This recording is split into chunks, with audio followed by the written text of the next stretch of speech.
Hi, good morning, everyone, and welcome to our webinar on identity based zero trust framework and its impact on national infrastructure. We are delighted to have you all with us today. Please join me in welcoming our speakers. Uh, please welcome Mr. Anvesh, the Principal Information Security Architect at Change Healthcare, where he oversees identity and access management for all critical applications within the organization. His work ensures that only authenticated and authorized users can securely access these applications, safeguarding sensitive healthcare data and protecting against unauthorized access. Anvesh is responsible for designing and architecting advanced IAM solutions, focusing on modernizing legacy systems to align with industry standard protocols like SAML, OAuth, and OpenID Connect.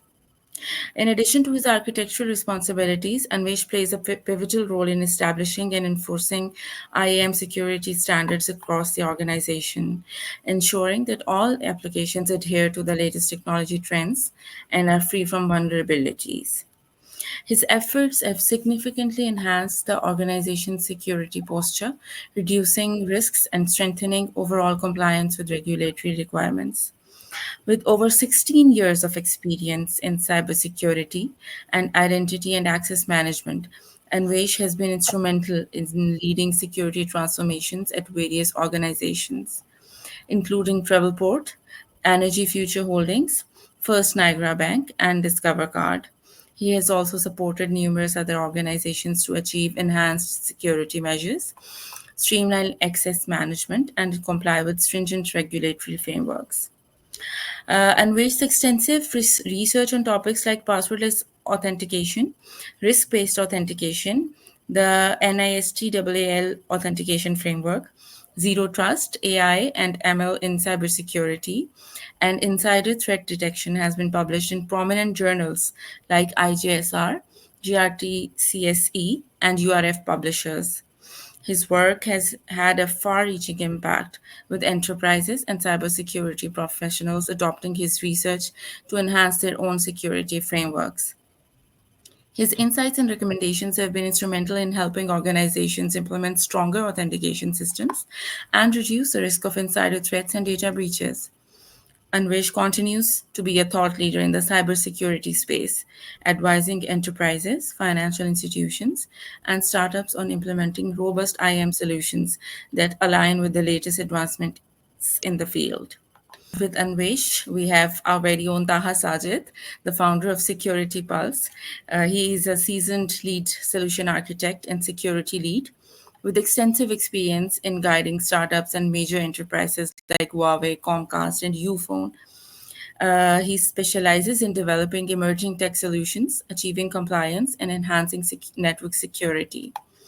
As the author of the best selling Ultimate Blockchain Security Handbook, he shares strategies for securing blockchain applications and mitigating crypto scams. So, he has also created highly rated online courses on cybersecurity for telecom, blockchain, DeFi, and fintech. He's the founder of Security Pulse and empowers organizations to stay informed on technological advancements. Recently, Taha has also launched his very own 5G security boot camp that was a huge success, and we're looking forward to many. Thank you for joining us, Anvesh and Taha. Handing over to you both. Thank you, Rabia, for the lovely introduction, and thank you, Anvesh, for coming to this show. I've been actively following your work on different publications, different channels, and I'm really impressed by how you are articulating complex ideas into easy to understand concepts, and also spreading your knowledge to help others to grow as well. Uh, you know, Zero trust is something which is very close to me. I've also worked in this space, and as I'm learning more about its different use cases, I'm figuring out it's getting complex, and uh, the understanding of zero trust is not the same across different organizations. And I really appreciate your accepting our invitation to come and talk about the identity based zero trust, because I feel like identity is something which is a gateway to any resource, any perimeter or any data center. And if we can protect identity from the zero trust security framework, it will be easier for the organization to enforce other security controls as well. So that is like really a good topic to talk about. I'll be handing over to you now, Anvesh. You can take it from here, and I'm sure, guys, you will have a great time. Taking all this knowledge. And I'm really looking forward for this session. Anvesh, I'll hand over to you. Yeah. Sure. Thank you, Taha, and thanks, Rabia, for the great introduction. Greetings, everyone. Myself, Anvesh Gunuganti. Yeah, thanks for taking your time to join me today. In today's presentation, I will walk through, like as we have discussed, I'll walk through the identity-based zero trust framework, like exploring both the risks and solutions that are shaping the future.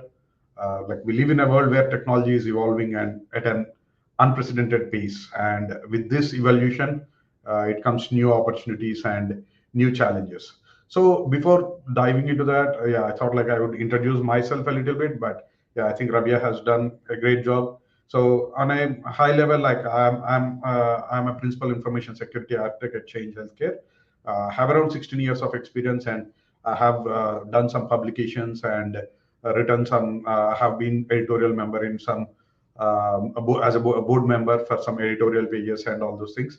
And my expertise lies in designing and implementing advanced IAM solutions that align with the latest industry standards, like ensuring robust security for modern enterprise environments. So let's not spend more time, as Rabia has already given my intro. I'll just jump into the topic. So moving on to the other topic, other things like what we are going to cover in this, the contents of it. So the contents for this presentation, it's on zero trust, detailing each topic that will be covered. Like we start with an introduction to zero trust and the core principles behind the concept, setting a foundation for understanding the security approach.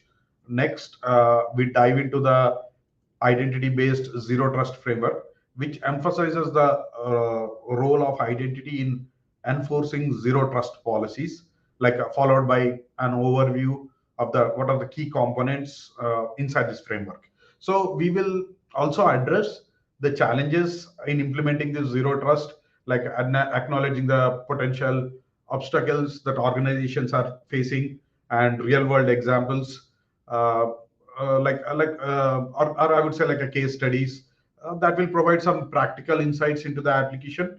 So the impact, and also I would like to cover the impact of national infrastructure that will also be explored here in this webinar, and we'll also highlight the significance of zero trust in critical sectors, like the role of government and private sector collaborating will also, like private sector collaboration, which also be discussed in this thing, and showcasing the importance of partnerships in securing national assets, I would say. So I will also give a conclusion, which will wrap up the key points discussed throughout the presentation. So this is on a high level, like the contents of this webinar. And yeah, I would move forward with the next slides. So what exactly is zero trust? Let's do some introduction to zero trust architecture first. So let's focus on the identity-based zero trust framework and its transformative impact on cybersecurity, especially in securing critical infrastructure, national infrastructure kind of things. So we'll discuss how the framework moves away from the traditional security model, like which assumes trust within the internal networks, and instead emphasizes verifying identity at every step. So this approach strengthens security across cloud, hybrid, and on-premise environments, ensuring comprehensive protection.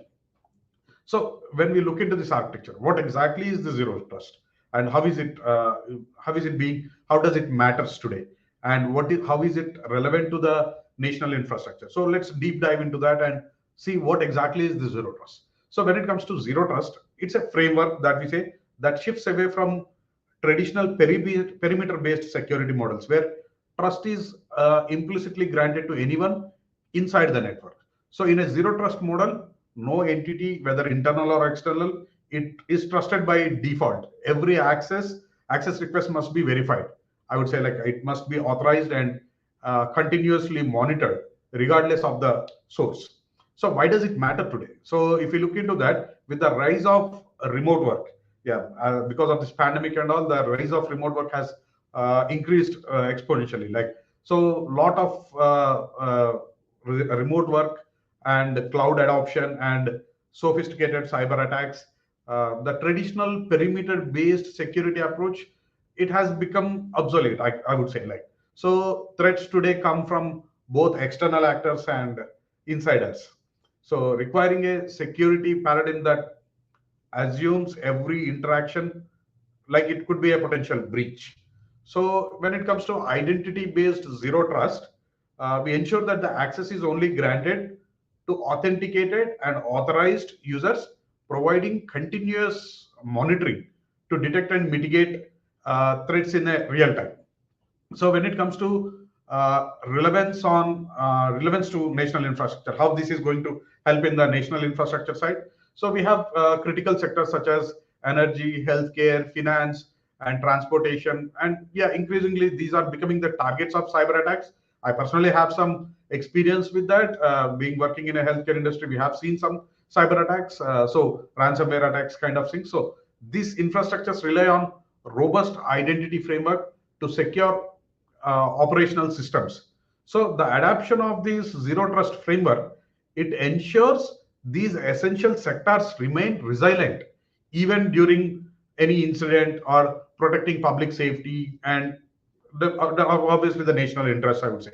So after the, as we have looked into what it is and what it matters and relevance to it, so what you can expect from this at the end of the webinar, I am trying to do like planning to finish like something like understanding the zero trust and its core principles, how identity based zero trust works and why it's essential, and what are the implementation challenges.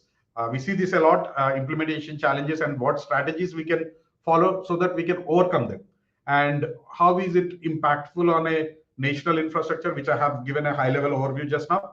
So the key takeaway from this would be the future of cybersecurity that lies in continuously verifying access based on identities, ensuring that even the most critical systems stay secure, like in a dynamic threat landscape, is what I would like to discuss on this. So let's move on to the zero trust architecture. So let's understand more on the architecture, like the core principles of zero trust. Like we have like explicitly we have to verify using the least privilege access, and every attempt or every transaction we have to consider it as a breach. That is how it has to work. So if we go into this, like what exactly these factors or these principles mean. So when it comes to verify explicitly, so authentication and authorization are, these are just limited to a login mechanism or a phase. Every access attempt is continuously verified throughout the session. So verification involves multiple factors such as consider user identity and what role the user is having, health of the device, like ensuring that the device meets security standards, like the posture, whether the device is compliant or the encryption is up to date, or how is the device posture, verifying that, and location and network information where the device is being used, and if there is some kind of a geo velocity things that we have to take care. So what are the risks that are associated with this request? So we have to verify all these things explicitly to make sure yeah, that is completely protected. So when it comes to least privilege access, yeah, by name itself it says like users and systems are granted, users and systems, these are granted only minimum level of access. They need to perform their task. Like for suppose, if you are a financial analyst, only gets access to reports they need, not the entire database. So admins granted a time-based privilege to reduce persistent access risk. So this reduces the attack surface, basically, like as if you are a user or a system is compromised. So it can contain the damage instead of spreading it all over the database. We can contain it to a specific set of reports or specific set of area. So that way we can use this principle, like use least privilege access principle is a core component that has become a core component for this architecture. And assuming the breach, yes, so this approach assumes that breach can happen at any time, and that and must be continuously validated. So security controls are in place throughout the network, even if it's internal user, external user, it doesn't matter. So always it's a continuous approach that has to be there, and monitoring at real time threat detection. Yeah, this ensures that the suspicious activities quickly flagged, and yeah, we can quickly act upon it. So why the shift to zero trust? So if we discuss about why we are shifting towards zero trust from the traditional security models, because the traditional security models mostly rely on a network perimeter server. So trusting internal users while focusing on external threats. Like, however, with remote work, I would say, and cloud adoption, we have seen a lot of infrastructure that is either hybrid or it's moving mostly into the cloud. So because of this cloud adoption and the remote work, the perimeter is not very clearly defined, which is getting making it a little difficult. And there are high chances advanced attacks, like, and we have insider attacks, insider threats, like whether intentional or accidental, I would say, like it poses significant risks. So advanced attacks such as ransomware and phishing, so this require a proactive security strategy that constantly verifies the access. So this is the reason behind shifting to zero trust.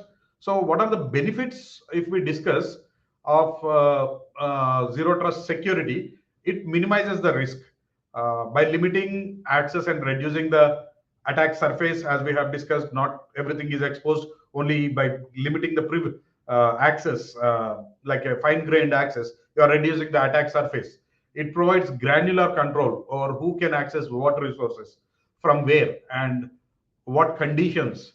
So this ensures that even if one part of the network is compromised, attackers cannot easily move into the lateral portions which they are not allowed access with. So these are the few things, and like we will look more deeper into the identity based zero trust framework in the coming slides. So till here it's like why do we need it, why are we shifting to it, and what are the benefits involved in this. So let's move on to the other slide, like the foundation and pillars, I would say. What is the foundational pillars of zero trust architecture, and the key aspects, I would say, the key aspects of identity based zero trust, and role of identity context in access decisions. So the identity based zero trust framework, it extends its core principles of zero trust by making identity the primary control mechanism, so for granting access to any kind of resources. So unlike perimeter based security models, this framework relies heavily on user identity and context to continuously validate and authorize access to sensitive data and applications. So access is granted only when identities are authenticated and they meet some kind of predefined policies, like ensuring dynamic security in both cloud and, yeah, hybrid and on-premise environments or fully cloud environments. So the key aspects of identity based zero trust. So as this is a new perimeter, so in today's distributed environments with remote workers, cloud platforms, and third party integrations, the concept of fixed network perimeter, this is no longer holds true.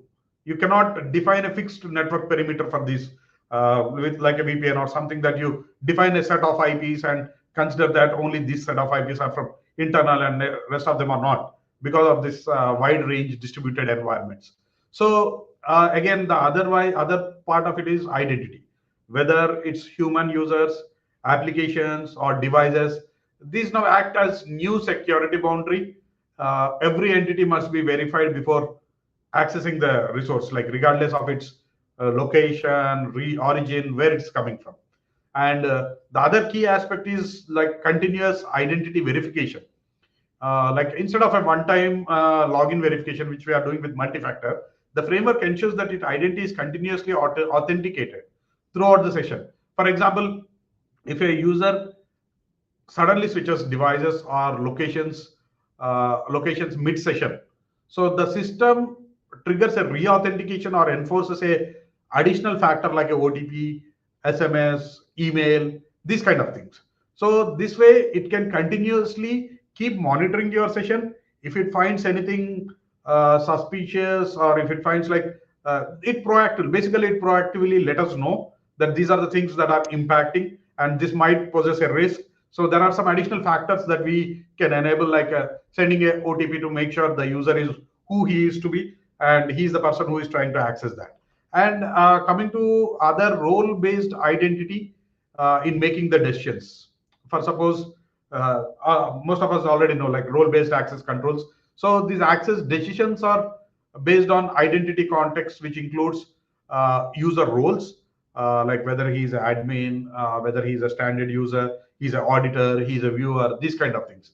And device posture is something we have a lot of tools now to understand the device posture, whether it is compliant, non-compliant, or there is some kind of threat with this device, or this is a managed device, this is not a managed device, these kind of things. And most importantly, the behavior patterns. So the time of login, the location, where the geographic location. So these all comes under dynamic adaptive access controls, which adjust in real time as when the risk levels are changing. So why is this identity critical to zero trust? Because these passwords alone are not enough. So identity based controls use more robust methods. So like MFA, biometrics, passwordless authentication, to ensure that users are who they claim to be.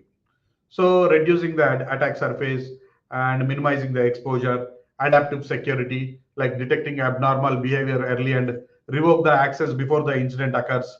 So in practice, if we take this into practice, let's take some example. So a finance employee, for suppose working remotely, accesses a cloud-based accounting system that framework verifies. So what are the key contexts, like key principles that we have discussed? Identity, device, and context. So throughout the corporate, there is an identity provider. There are multiple tools like Entra ID, Ping, or Okta. So we use a corporate identity provider to authenticate and authorize the user, and some kind of mechanism to ensure that the device is updated with the endpoint security. And when it comes to a context, it confirms login occurs within usual working hours from a familiar location. So for suppose if you are usually your work timings is 9 to 5 in a CST time zone, and if you come in a IST time zone, definitely it triggers some kind of a risk, ensuring that at least it calculates the risk based on it and tries to send a MFA. If all the checks pass, only then access is granted. So if not, an MFA is triggered, or in some cases, if it's completely abnormal, the access is even blocked. So let's look into the components that identity-based zero trust framework is. What are the components? What are the key components of a identity-based framework? So, so if we look into this, the key components of this identity-based trust framework, zero trust framework. So IAM that we have been discussing, and continuous monitoring and real-time analytics, micro-segmentation and access control, multi-factor authentication, adaptive access policies and risk scoring, and authentication and authorization services.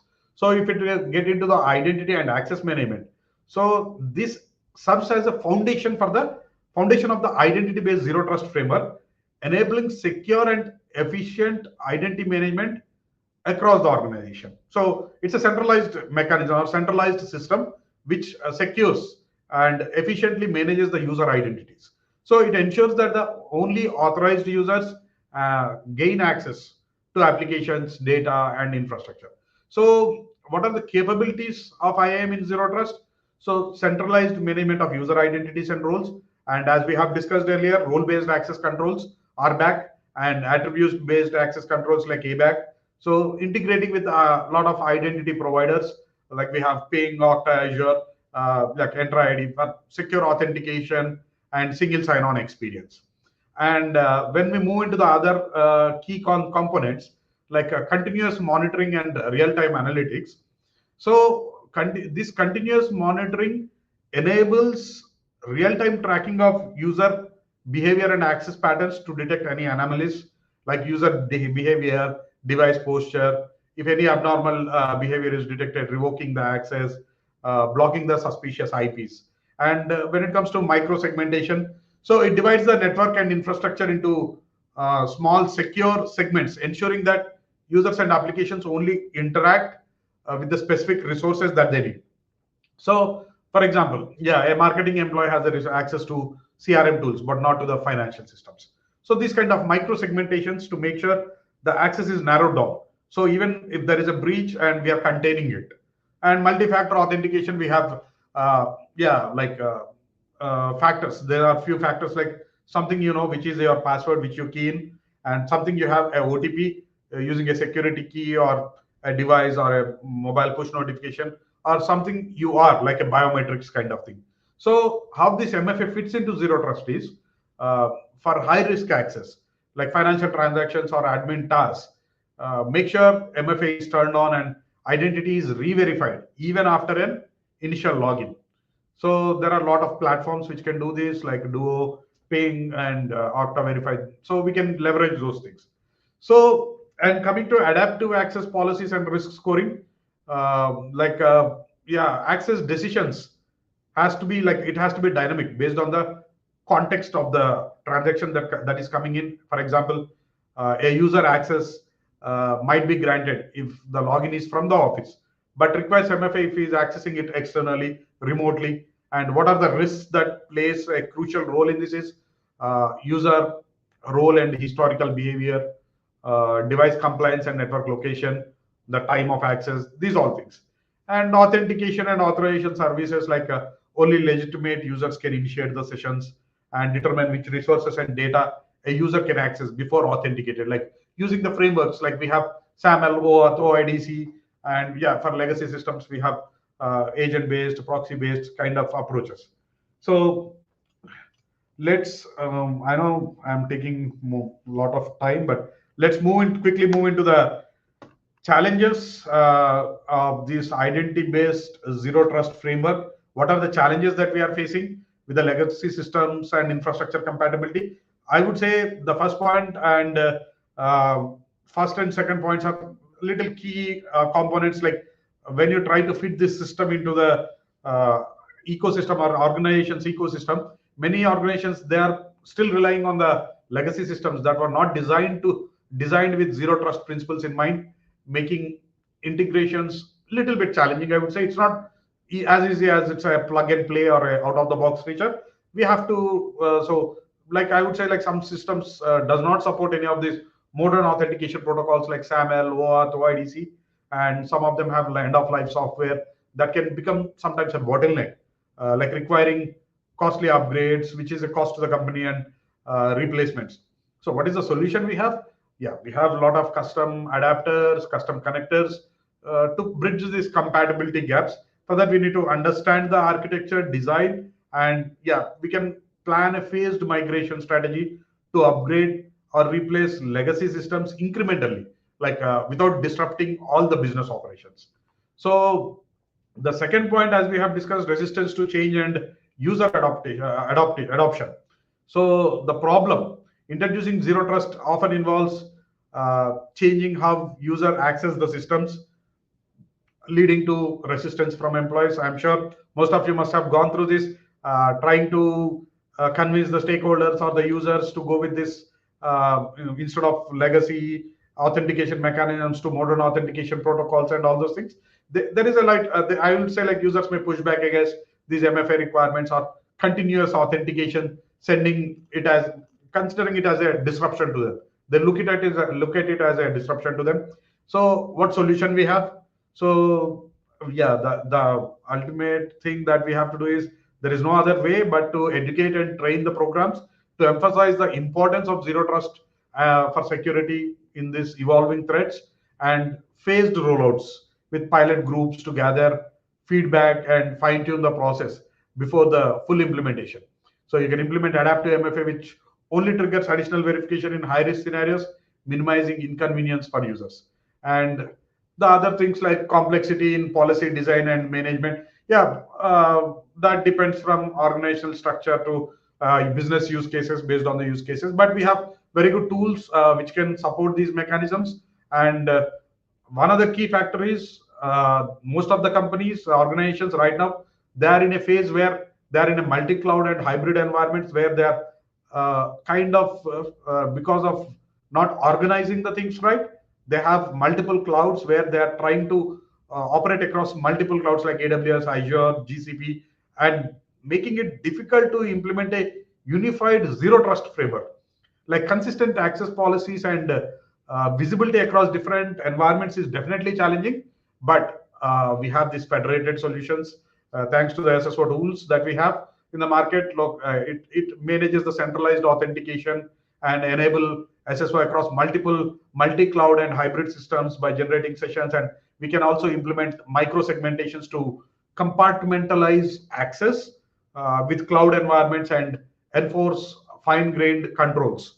So scalability and performance challenges, yes, this is there with any kind of deployment. So all we have to do is we if we choose a use cloud native infrastructure to support scalability, example like deploying them in AWS or uh, GCP or Azure, like this will optimize with some load balancing and caching strategies. We have global load balancers like Akamai and Imperva. There we can use some kind of caching strategies to reduce the latency inside the access request. So monitoring and incident response, yeah, integrating these monitoring tools like Splunk, AWS CloudWatch, or some kind of these kind of things. Yeah, we can use some kind of machine learning algorithms to detect any kind of abnormal behavior patterns and trigger alerts, create some dashboards, and send some kind of notifications. That will definitely help. And yeah, last but not the least, cost and resource constraint is always a problem. It involves investments in technology, tools, and training, which may strain budgets and resources. But adopting to cloud-based IAM solutions, it reduce the it at least it can at least reduce the infrastructure costs, which we can leverage on these. Like we can start with high priority systems and gradually expand with the framework, ensuring like each phase aligns with budget constraints and security patterns. Okay, so these are some implementation challenges and what are the possible solutions that we can give for it. So let's move on to the next topic. Like, what are the case studies that we have? I have listed down a couple of them, few of them, mostly like healthcare, financial, and technology, where like financial institutions secure remote workforce with identity based zero trust. So as a leading financial institution, they face challenges securing remote employees accessing during for suppose take it as a pandemic. So the reliance on the legacy VPN allowed employees broad access once inside, like in securing the risk of insider threats and any kind of lateral movements. So yeah, we have a lot of institutional adopted solutions which can provide seamless access to cloud and on-premise systems, tools like Okta, Ping, and Azure or Entra. So especially for high-risk transactions and privileged users and adaptive access policies, the outcome I would say it saw an from a case study it has we have seen that it has reduced at least 45% in unauthorized access attempts and improved employee productivity by minimizing frictions through seamless single sign-on. And coming to healthcare, we all know that we have a lot of compliance and healthcare regulations such as HIPAA while maintaining the ease of access.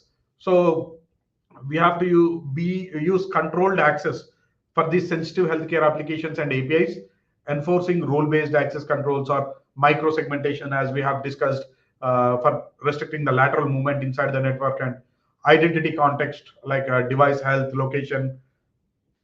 So based on this, what I would say, it reduced the incident response time by 30% at least, based on a study, and real-time monitoring enabled quick detection and mitigation of suspicious activities.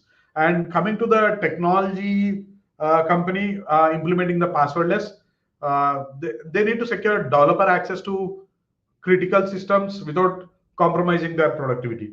So traditional passwords, user experience is also a key factor in this. We cannot keep hampering the user experience. We have to make sure this is secure, and also no user experience is spoiled. So we have traditional passwords where were causing security risks and creating fiction for developers, like working across cloud platforms. So we have a lot of passwordless solutions like FIDO2 protocols, or biometrics or security keys. So in this zero trust, we can embed them into the zero trust framework. It also employs continuous session monitoring, ensuring that the access remains secure throughout the session. So yeah, this reduces risks such as phishing and credential theft. So henceforth, like by improving the developer productivity by providing fictionless secure access across multiple cloud environments. So the key things that I would say are like adaptive MFA and SSO enhancement, user experience, micro segmentation. Uh, yeah, identity-based access will definitely improve with compliance and security, and passwordless access, passwordless authentication, which simplifies the access. So these are the key lessons that we have learned from these case studies. So after let's move on to the next slide and understand how these are enhancing the security of critical infrastructure. So when it comes to enhancing the security of critical infrastructure like national infrastructure, so including what do we consider as a national infrastructure, like energy grids or financial institutions, healthcare systems, transportation network, water supply. These kind of form the backbone of the society with the increasing cyber attacks. Yeah, targeting critical infrastructure such as ransomware on healthcare networks, or supply chain attacks on energy grids, or the need for zero trust. Yeah, the need for zero trust is greater than ever, I would say. So mitigating the threats and vulnerabilities like ransomware attacks, insider threats, and supply chain attacks. So we assume that zero trust, that every request is potentially malicious, preventing lateral movement even if one part of the network is compromised by using the context as we have discussed. If an intruder breaches a smart meter in a energy grid, for example, so this micro segmentation, it can secure, it ensures that they can only access the grid but not the control center. These kind of things, definitely zero trust can help in enhancing these things and increasing the security. So how this ensuring continuous service and resiliency, like we can continuously monitor accesses, and also isolate compromised systems. And when it comes to public and private collaboration for infrastructure security, so it requires a lot of collaboration between agencies, government agencies and the private sector. So these bodies, government bodies, like they provide some kind of cybersecurity guidelines and frameworks for zero trust. So private organizations play a key role by adapting this identity-based zero trust framework and sharing the threat intelligence, I would say. If we have to take an example, like financial institutions or energy providers and healthcare networks can collaborate to develop a common security standards, and that can help in facilitating the seamless integration of zero trust principles, I would say. So, and we have this policy and regulatory impacts and emerging addressing the emerging threats with zero trust, benefits for national information security. So policy and execute regulatory impacts, I would say mostly in healthcare you see HIPAA for healthcare, and energy grids, I think it's FERC and NERC. Financial institutions have FFEC or IEC, some kind of things. So these are these implement zero trust framework, not only comply with the regulations but also gain improved security postures, I would say. So addressing these emerging threats with zero trust, yeah, we rely on cloud platforms. This zero trust ensures that we are continuously monitored and access is restricted or based on the identity and context. and cloud services are secured through MFA and SSO solutions. So, what are the key benefits for this for national security? I would say only essential access is granted, like reducing the attack surface, improve the incident response, and resiliency to disruptions, and stronger compliance is are few things that we can discuss. And yeah, let's move on to other things like what are the roles. Taha, I think are we running out of time? Maybe should I cut? I think we are good. We can just wrap in like 5 minutes maybe. Okay, yeah.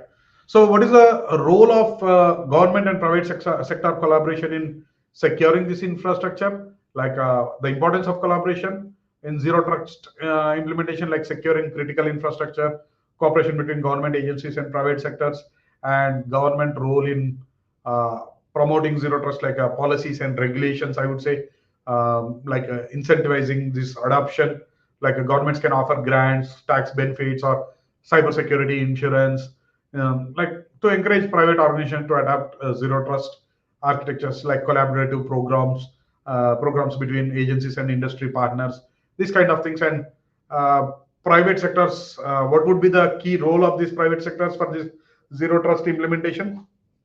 Operationalizing zero trust, like such as energy providers, banks, and healthcare, uh, trust frameworks like identity-based zero trust to secure their environments, and sharing threat intelligence, and creating common standards of frameworks which will help in evolve in future. Yeah, like example, like creating common standard frameworks like NIST guidelines or NIST frameworks, zero trust maturity models, and all those, and interoperability and cross. I would say like cross sector collaborations, like yeah, adopting multiple standard protocols like OAuth, OIDC, SAML, ensure that interoperability across different organizations and infrastructures. Instead of going with the legacy authentication methods, we can join this effort to lead development in integrated multi-vendor security solutions. So, so let's discuss on the yeah, summary of the discussions. Conclusion, let's go with the conclusions and key summary of the discussions. Like throughout this webinar, like we have explored how the identity based zero trust framework shifts with cybersecurity paradigm by focusing on identity verification, adaptive access controls, and continuous monitoring. So the importance of private public private collaboration, we emphasized. We demonstrated the securing critical national infrastructure requirements, like a shared effort between government and agencies and private enterprises. And the key pillars, what are the key pillars for the future? So identity is the new perimeter. So with no clear boundaries in modern environment, organizations must rely on robust identity verification tools like Entra ID or Ping or Okta. Yeah, they play a critical role in implementing identity-based access to both cloud and on-premise solutions. So, and the key benefits would be improved security posture, enhanced threat detection, and faster incident response, regulatory compliance, and resilience. And as we have discussed, like there are few challenges, and we are in implementing them, like few factors like cloud-based solution, phased-wise implementation strategies, user education, and changing the management programs to ensure smooth transitions. And yeah, while implementing this zero trust, we such as like with legacy systems integration, user adoption, and scalability are few things that we have to look into. So, the final thoughts and the call to action, I would say adopting zero trust is no longer an optional thing that I would say. It is essential for organizations to protect against advanced cyber threats and comply with regulatory mandates. So, leaders across the sector should prioritize identity centric strategies. So, collaborate with public and private partners to share knowledge, intelligence, and resources. Yeah, invest in continuous innovations and user educations to stay ahead of emerging threats. So, yeah, the journey to zero trust, it has to be continuous. And the key to success is in adaptation, collaboration, and proactive security planning, I would say. So I can present you with some of the references that I have taken for this. These are few references, and yeah, thanks for this opportunity, Taha and Rabia. Hope yeah, this marks the end You're of. welcome. I mean, it's been great, and lots of insights, lots of important topics you have covered, Anvesh. Thank you very much. And I really, think that this will be very useful for our audience and for all the industry in general. We have seen zero trust such an important topic, especially in the US, based industries, and uh, it's been a part of a critical infrastructure, and that has also been an emphasis from the different agencies like working in the US to secure the critical infrastructure. And I think zero trust is the way to protect it, right? So Exactly. this is something which will benefit our industry, like professionals who are watching this show. And uh, and the way you presented, I think you really hit the critical points, and this is very insightful. Thanks, uh, Taha. I'm sorry I have taken more time than anticipated. No, that's okay. It's it's Should have it's limited. been what it, Yeah. I have just one question. I think we have some questions, but just for the sake of time, we'll just take one. So in terms of the like implementation, Vish, when we talk about identity access management, we have seen different solutions coming in. Microsoft is coming up with their own solution.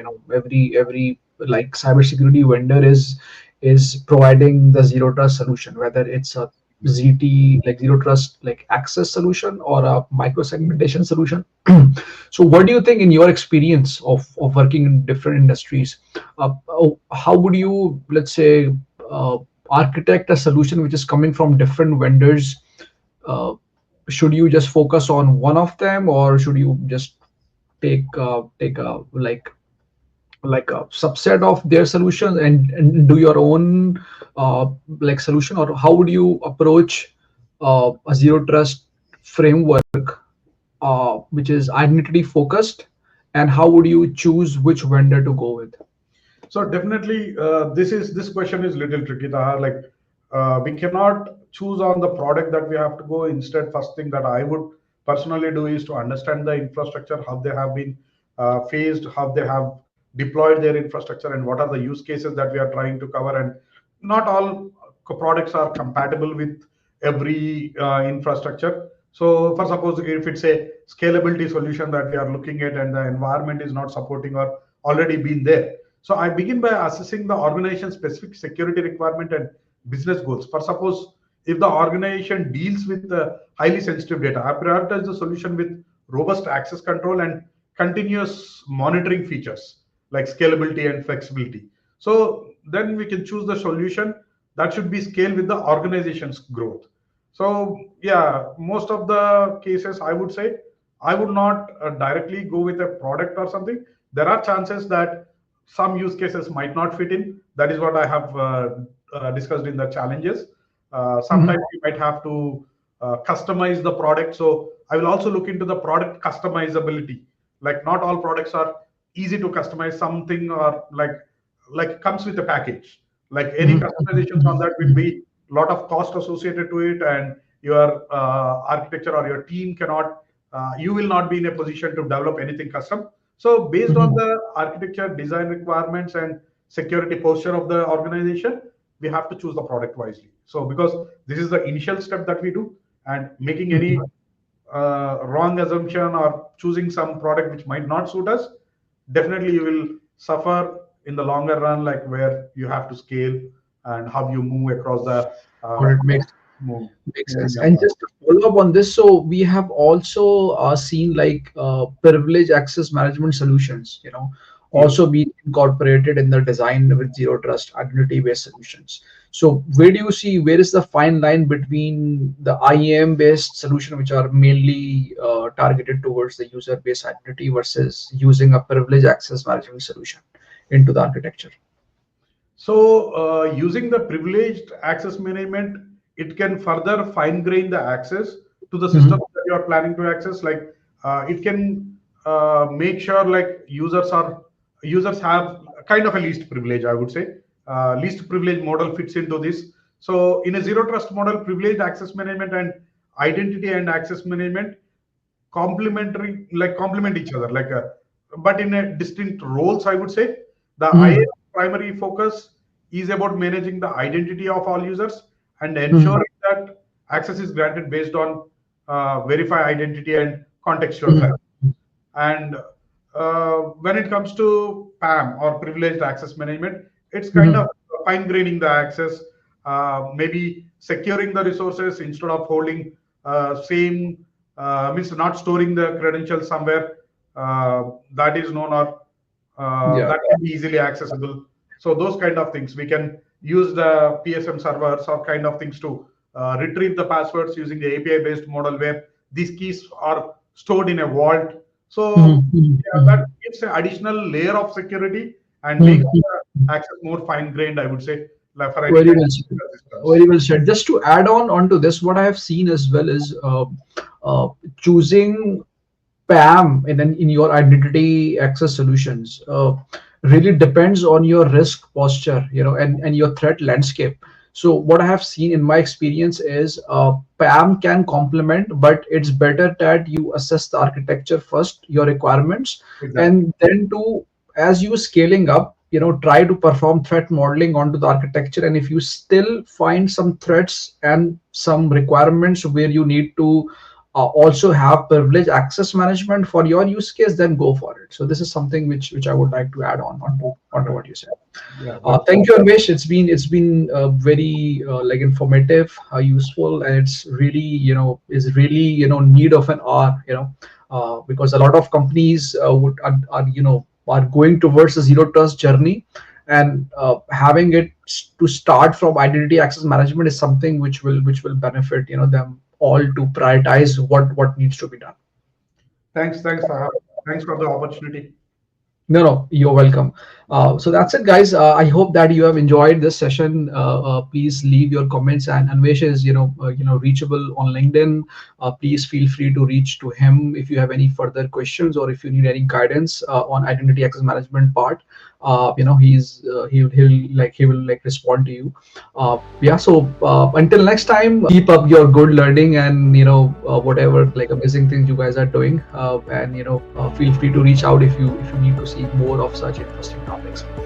Yeah. Thank you very much. I hope you all guys are having a wonderful day.